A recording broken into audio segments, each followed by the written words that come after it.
Bonjour, je suis le docteur Gilbert Boujaoudé. Je suis médecin sexologue et je vais vous donner aujourd'hui quelques conseils pour s'en sortir quand on est addict au porno.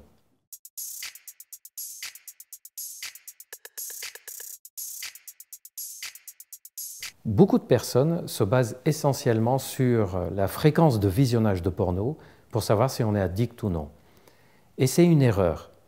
Même si la fréquence avec laquelle on visionne le porno a un sens, ce qui est le plus important pour savoir si on est addict ou non, c'est de connaître l'état d'esprit avec lequel on visionne. Par exemple, si on sent qu'on ne peut pas se passer de ce visionnage, si on se sent mal lorsque quelqu'un ou quelque chose nous empêche de visionner, et si en plus on a un sentiment de honte et de culpabilité à chaque fois qu'on a visionné ou après le visionnage, si on a ce type de sentiment, alors il est possible qu'on soit addict au porno.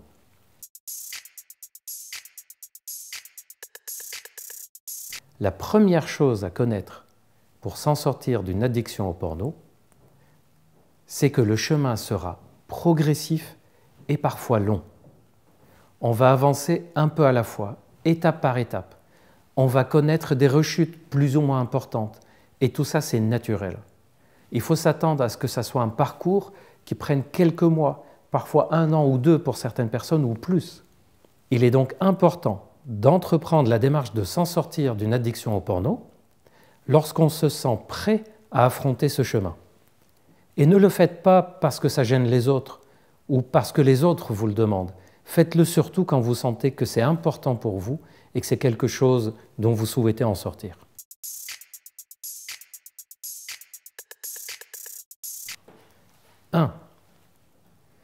L'addiction au porno sert souvent à combler un vide, diminuer des angoisses, lutter contre un mal-être. Et donc, moins on a de vide dans notre vie, plus on diminue notre angoisse et plus on se sent bien, et moins on aura besoin de visionner du porno. C'est beaucoup plus facile de résister à visionner du porno lorsqu'on se sent bien, qu'on est entouré et qu'on passe un bon moment.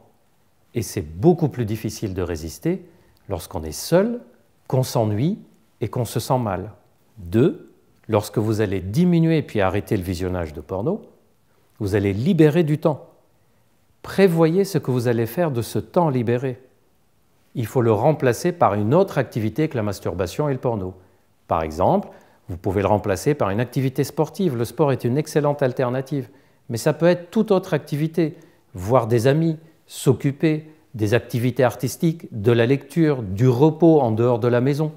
En tout cas, n'imaginez pas que vous allez arrêter le porno et ne rien faire à la place. 3. Utilisez les technologies. Vous avez par exemple des applications qui peuvent bloquer l'accès au porno, soit en continu, soit à des heures prédéfinies, par exemple au travail ou à la maison. Vous pouvez changer de smartphone. Ou vous pouvez demander à quelqu'un de confiance, quelqu'un qui est au courant de votre difficulté, d'installer pour vous un contrôle parental. 4.